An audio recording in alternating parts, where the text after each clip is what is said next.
Yesaya pasal yang ke-6, ayat pertama. Dalam tahun matinya Raja Uzia, aku melihat Tuhan duduk di atas tahta yang tinggi menjulang, dan ujung jubahnya memenuhi bait suci. Bapak Ibu, apa yang terjadi dengan Raja Uzia? Raja Uzia adalah raja yang dipakai Tuhan luar biasa, raja yang mengasihi Tuhan sebenarnya. Dan ini raja ini masih muda. Kalau kita buka di 2 Tawarik pasal yang ke-26 mulai ayat pertama. Segenap bangsa Yehuda mengambil Uzia yang masih berumur 16 tahun dan menobatkan dia menjadi raja menggantikan ayahnya Amasya. Bayangin, di ayat yang ketiga, Uzia berumur 16 tahun pada waktu ia menjadi raja dan 52 tahun lamanya ia memerintah di Yerusalem. Nama ibunya ialah Yekholia dari Yerusalem. 4. Ia melakukan yang benar di mata Tuhan, tepat yang seperti yang dilakukan Amasya ayahnya. Dia mengikuti apa yang orang tuanya lakukan. Makanya kita ini sebagai orang tua harusnya memberikan contoh kepada anak-anak kita. Kalau apa yang mereka kerjakan, apa yang kita kerjakan, itu akan dicontoh oleh anak-anak kita. Kalau kita mau memberikan contoh yang baik kepada anak cucu kita, hari ini coba berikan contoh kehidupan yang baik. Mereka akan mencontoh dari semua tindakan, perkataan, dan perbuatan kita. Mereka adalah mengamati. Dia akan mengamati apa yang kita kerjakan, apa yang kita lakukan, apa yang kita reaksi kita menghadapi segala masalah dan percobaan itu. Mereka akan contoh telak-telak dalam kehidupan mereka. Makanya kita ini sebagai orang tua harus hati-hati. Harus hati-hati, harus bijaksana, harus benar-benar memberikan contoh keteladanan dan menanamkan nilai kerajaan Allah, supaya anak-anak kita ini benar-benar mencari Tuhan dan mengasihi Tuhan. Kalau tidak, anak-anak kita akan mencari figur dunia lain. Kalau dia mendapatkan figur bapak dalam rumah tangga, dia akan mencari figur di luaran sana. Bahkan dia akan melakukan perkara-perkara yang konyol, hal yang bertentangan dengan kebenaran firman Tuhan.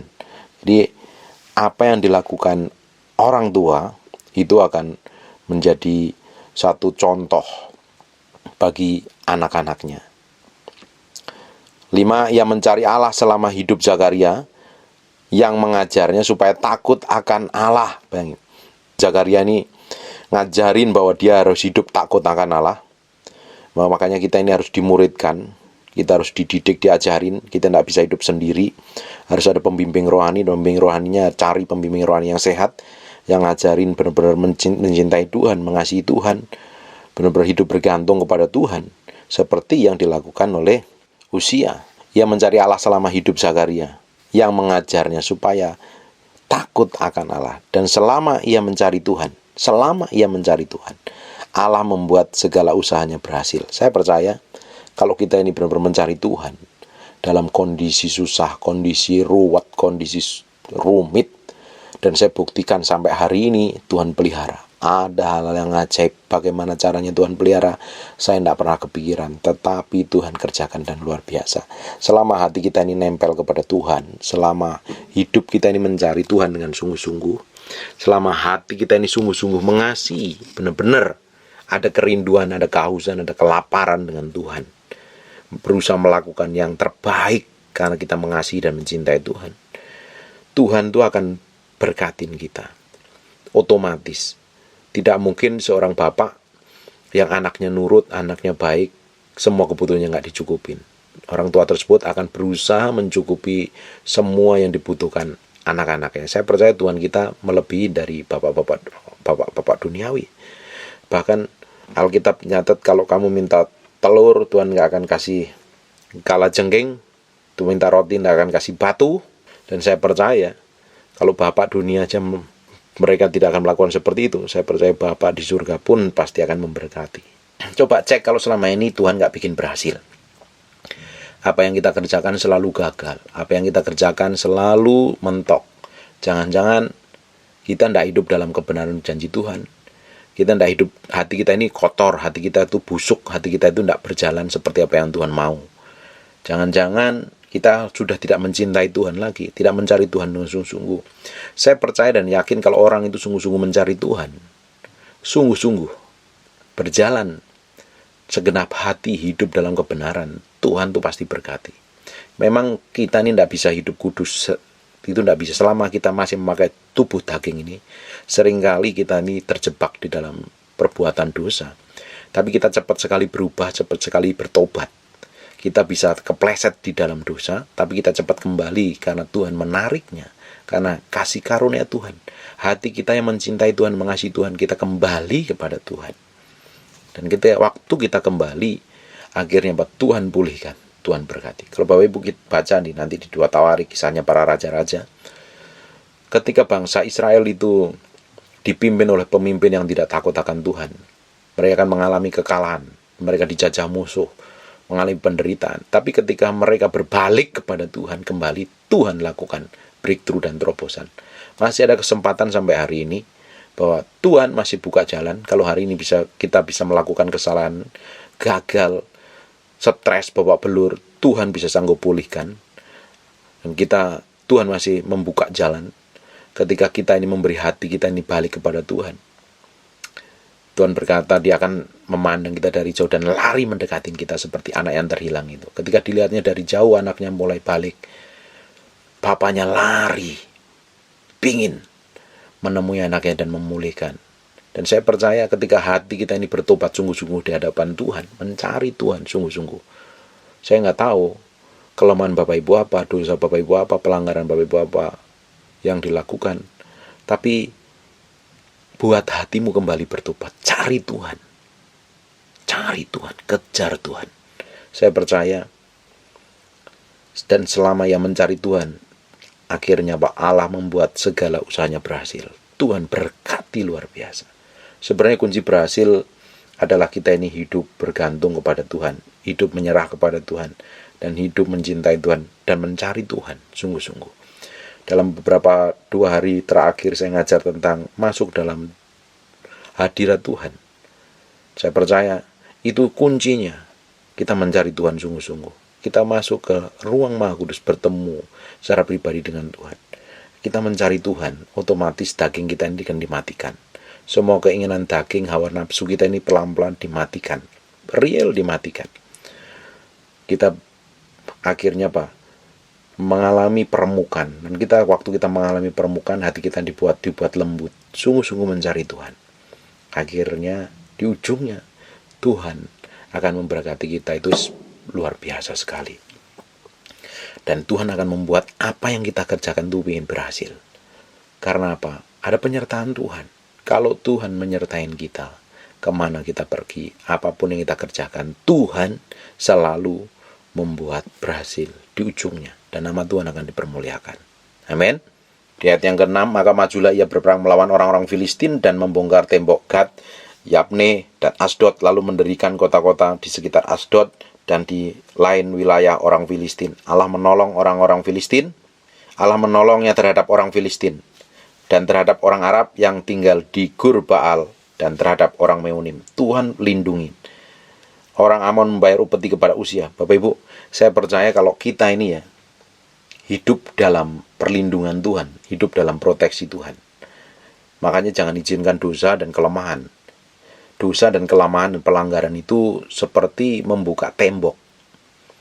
Alkitab Pengkhotbah menyatakan, barang siapa mendobrak tembok, dia akan dipakut ular.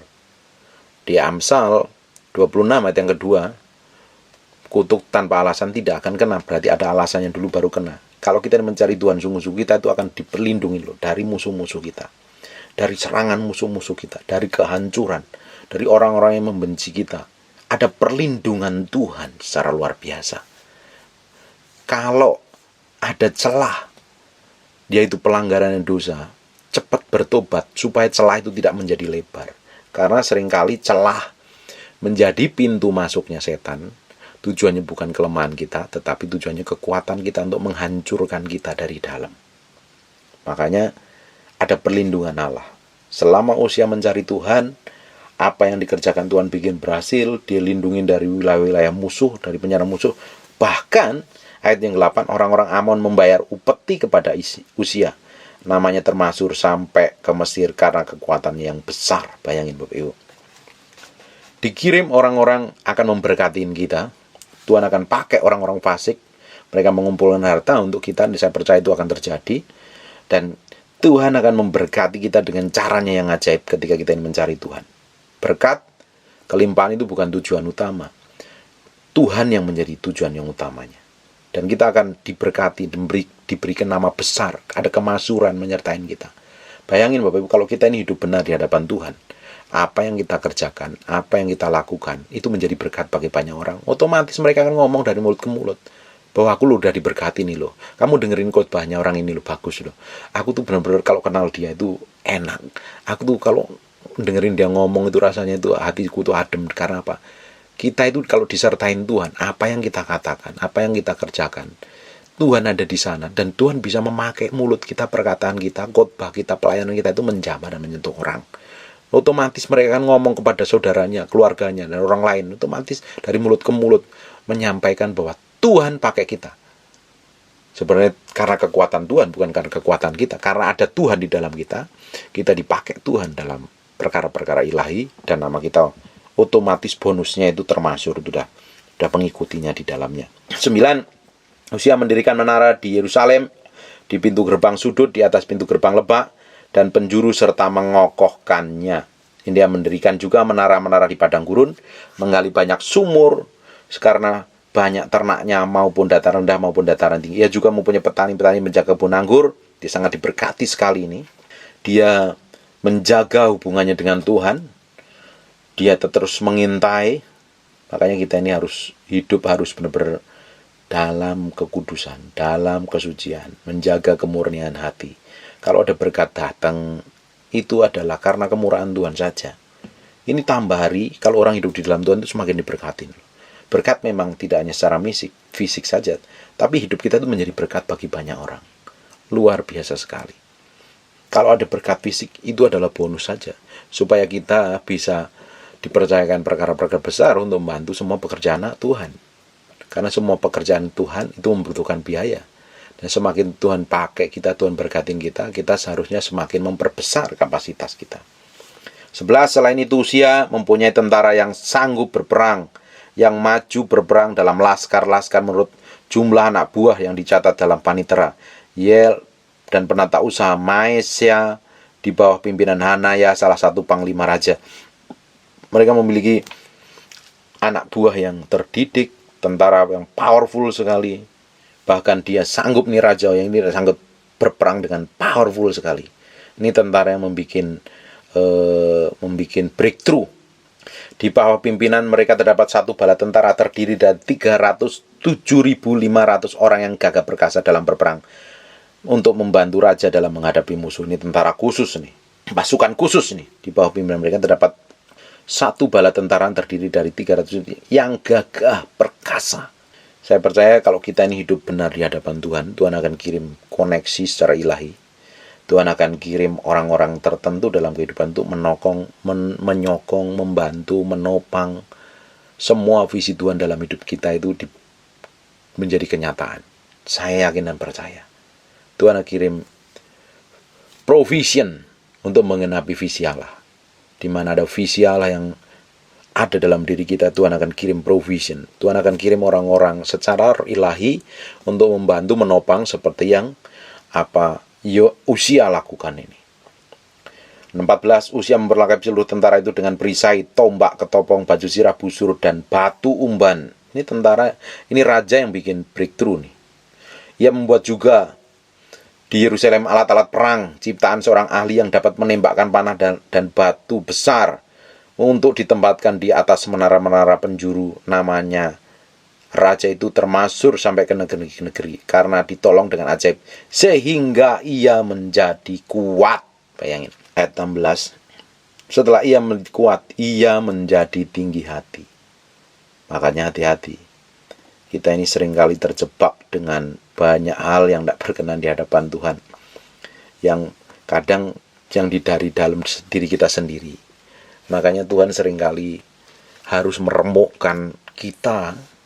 Kalau sampai hari ini kita belum dipromosi Tuhan, kalau hari ini kita masih dalam padang gurun, kalau hari ini masih hidupnya babak belur pas-pasan, udah hidup kudus tapi babak belur terus, dan pas-pasan terus, keuanganmu pas-pasan, belum dipromosi, sudah pelayanan bertahun-tahun belum ada promosi, sudah berdoa jempalitan dari tengkurap ntelosor atau apapun juga belum dipromosi Tuhan. Sampai hari ini sudah diberkati, sekarang lagi babak belur. Karena sebenarnya Tuhan sedang mempersiapkan hatimu untuk perkara yang besar. Jangan sampai ketika dipakai Tuhan nanti diurapi dengan karunia-karunia ilahi, diberkati dengan keuangan yang luar biasa, hatinya condong kepada dunia. Tuhan tidak mau seperti itu. Makanya harus ada namanya proses permukaan-permukaan yang kita alami hari ini. Berapa banyak orang yang diberkati sedikit saja sudah hatinya itu udah condong kepada hal yang lain, udah congkak, udah belagu, sudah merasa berhasil dan merendahkan banyak orang. Orang-orang seperti ini adalah orang-orang yang tidak bisa dipercaya Tuhan. Seperti Uzia ini. Uzia adalah raja yang cinta akan Tuhan, mengasihi Tuhan, bergantung sepenuhnya kepada Tuhan, dikelilingi orang-orang yang powerful dan hebat, memiliki cara pandang berpikir untuk membuat bangsanya begitu kokoh dan termasyur, memiliki nama besar. Ternyata hatinya ini seringkali tidak benar di hadapan Tuhan. Bapak Ibu, hati kita itu seringkali itu mudah terkikis. Hati kita itu seringkali mudah berubah. Hati kita itu seringkali mudah bangga dengan apa yang kita kerjakan sendiri. Sombong, membanggakan diri. Karena nih lihat nih, gua udah mampu bikin pasukan, bikin tentara, bikin senjata. Kamu lihat semuanya. Dan akhirnya membanggakan diri. Dan itulah hal yang menjatuhkan dan tidak berkenan di hadapan Tuhan. Setelah ia menjadi kuat, ia menjadi tinggi hati sehingga ia melakukan hal yang merusak. Ia berubah setia kepada Tuhan Allahnya dan memasuki bait Tuhan untuk membakar ukupan atas mezbah pembakaran ukupan. Ini kejadian ini sama seperti yang dilakukan oleh Saul. Saul melakukan hal sama. Di dalam perjanjian lama, yang berhak membakar ukupan dan mezbah pembakaran hanya para imam. Di luar imam tidak boleh. Zaman dahulu yang diurapi kalau tidak imam adalah raja, mempunyai tugas masing-masing. Dan kita dalam perjanjian baru kita adalah imamat yang rajani. Kita bisa masuk langsung memberikan korban kepada Tuhan. Kita bisa masuk langsung ke ruang Maha Kudus karena setelah kebangkitan Yesus Kristus, tirai di bait suci terbelah dari atas ke bawah. Artinya kita bisa langsung masuk. Tapi di dalam perjanjian lama, ketika seorang raja coba-coba membuat korban pembakaran di mezbah, dan Tuhan marah sekali lah, tidak berkenan. Makanya jangan pernah ambil pekerjaan, bagian atau apapun yang Tuhan tidak kehendaki. Kalau Anda tidak dipanggil menjadi hamba Tuhan, jangan coba-coba menjadi hamba Tuhan. Nanti malah menjadi lelucon. Dan jadi hamba Tuhan itu bukan sekedar gelar. Hari ini banyak orang memiliki gelar pendeta, tapi tidak berfungsi seperti pendeta. Hari ini banyak punya gelar hamba Tuhan, tapi fungsinya tidak menunjukkan bahwa dia hamba Tuhan. Hamba Tuhan itu adalah fungsi. Gelar itu berbicara fungsi. Kalau berbicara menjadi hamba Tuhan, harus menghidupin seperti hamba Tuhan mau. Jangan malah berhidupan seperti orang dunia mau, yang tidak akan menjadi berkat tentunya. Jangan pernah ambil bagian yang bukan menjadi hak kita. Jangan mengambil tugas yang bukan menjadi bagian kita. Ujungnya kita malah tidak maksimal dan ditolak Tuhan. Karena setiap kita itu, Tuhan sudah tentukan bagian masing-masing yang harus kita kerjakan. Suatu hari kita akan mempertanggungjawabkan di hadapan Tuhan. Jangan pingin semua orang itu semua dikerjakan. Mana bisa, mana maksimal, mana mampu. Kalau mau jadi hamba Tuhan, diserial jadi hamba Tuhan sungguh-sungguh. Bayar harga di hadapan Tuhan. Doa, sembah Tuhan, hidupin firman, bergaul dengan Tuhan, belajar sungguh-sungguh. Kalau mau jadi pengusaha, lakukan yang sama. Jadi ibu rumah tangga, jadi apapun profesi Bapak Ibu, kerjakan dengan sungguh-sungguh di hadapan Tuhan. Hari ini Tuhan bisa memakai Bapak Ibu di dunia marketplace, di pekerjaan, di kantor, di usaha, di pelayanan, dimanapun Bapak Ibu berada. Ketika Tuhan menyertai Bapak Ibu, Tuhan akan bikin berhasil apa yang Bapak Ibu kerjakan dan menjadi berkat bagi banyak orang. Bapak Ibu menjadi berkat bagi banyak orang dan nama Tuhan dipermuliakan. Jangan seperti Uzia. Uzia diurapi, diberkati, disertai Tuhan, tapi setelah dia besar, setelah hebat, apa yang terjadi? Dia berubah setia di hadapan Tuhan. Dia melakukan hal yang bukan menjadi bagiannya.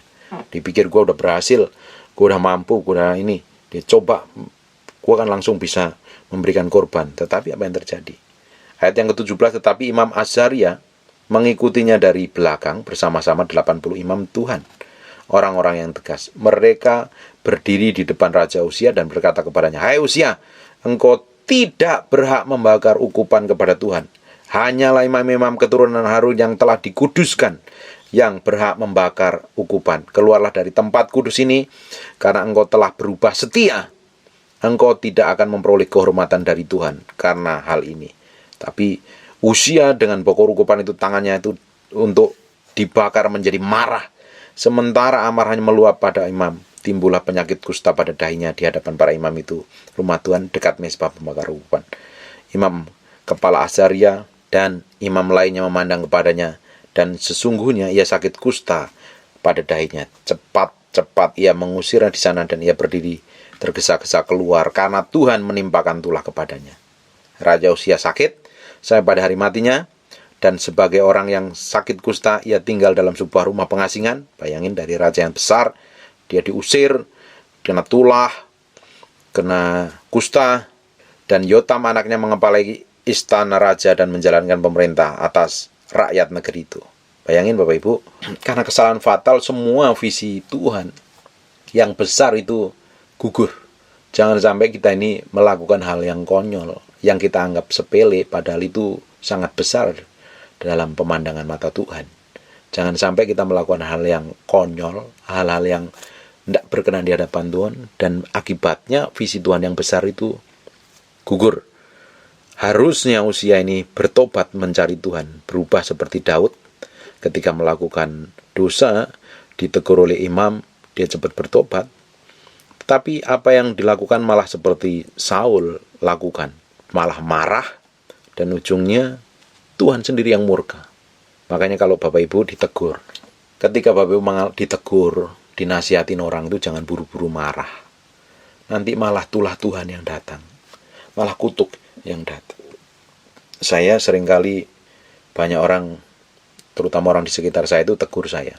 Kalau jemaat Tuhan gak berani tegur, kebanyakan. Tapi kalau kayak istri dan orang-orang keluarga itu seringkali tegur saya. Terutama orang tua saya, itu seringkali tegur saya. Ketika mereka tegur saya, baik saya salah atau baik saya benar, saya diam mendengarkan. Kalau saya benar-benar melakukan kesalahan, saya bertobat di hadapan Tuhan. Kalau saya tidak melakukan kesalahan, tetap ditegur, saya pakai itu teguran sebagai pelajaran untuk saya belajar rendah hati. Dan itu akan menyelamatkan hidup saya dari murka Tuhan tentunya. Jangan buru-buru kalau kita ini ditegur orang, itu tersinggung, marah. Kalau Bapak Ibu ditegur orang, tersinggung, marah, sakit hati, dendam, itu bukti bahwa hatimu itu sebenarnya tidak benar di hadapan Tuhan. Berapa kali orang yang melakukan kesalahan ditegur di dalam firman Tuhan dan marah, ujungnya bukan mendapat berkat, mendapat kutuk loh. Makanya kita harus hati-hati dalam hal ini, bersikap. Reaksi kita ini kadang seringkali menentukan Tuhan ini mau pakai kita atau tidak. Tuhan mau percayakan segala sesuatu atau tidak. Reaksi kita ini seringkali menentukan kita ini mau dipakai Tuhan apa tidak. Seringkali malah kelihatannya rohani, tapi reaksi kita malah konyol dan melukai hati Tuhan. Maka sesuatu yang besar belum bisa dipercayakan pada kita. Jangan sampai kita didapati menjadi seperti orang Raja Uzia ini. Sesudah diberkati, sesudah hebat, sudah namanya terkenal, merasa bisa melakukan segala sesuatu, bahkan yang menjadi haknya imam dikerjakan. Dan ternyata Tuhan tidak suka. Tuhan marah dan Tuhan tidak muliakan lagi. Hati-hati ini. Kita ini harus hati-hati dalam melakukan segala sesuatu tindakan yang benar di hadapan Tuhan. Jangan menjadi orang yang ceroboh, jangan menjadi orang yang sembrono, jangan menjadi orang yang keras hati, gampang tersinggungan kalau ditegur, marah. Kalau orang itu hatinya kotor dan busuk di hadapan Tuhan, ya, terlihat dari reaksinya. Dia bisa negur orang lain, tapi kalau ditegur itu kembali marah, histeris, ngamuk-ngamuk. Itu bukti kalau hati kita itu kotor. Kalau hati kita itu kotor, kita itu ditegur, disinggung orang, kita akan singgung balik, bahkan kita akan serang. Tapi kalau hati kita bersih, kita terima semua teguran itu sebagai nasihat. sebagai masukan yang baik. Dan kita bawa dalam doa. Kalau kita salah ya kita perlu bertobat. Jangan malah membenarkan diri. Amin. Ini pelajaran dari raja yang hebat, raja yang powerful, tapi ujungnya menyedihkan di hadapan Tuhan. Jadi tidak menjamin apa yang kita kerjakan itu sukses dan berhasil, ujungnya itu berkenan di hadapan Tuhan. Uzia awalnya mencintai Tuhan, mengasihi Tuhan, hidup benar di hadapan Tuhan. Setelah diberkati, hatinya condong pada dosa. Akhirnya ditolak Tuhan. Jadi berkat, kesuksesan tidak menjadi jaminan kita bisa hidup berkenan di hadapan Tuhan sampai garis akhir. Tapi hati yang mau berubah, hati yang memiliki kerendahan hati yang mau dibentuk, diproses, hati yang mengasihi dan mencintai Tuhan, akan menjadi jaminan hati kita ini tetap mengasihi Tuhan dan didapati berkenan di hadapan Tuhan. Amin. God bless you.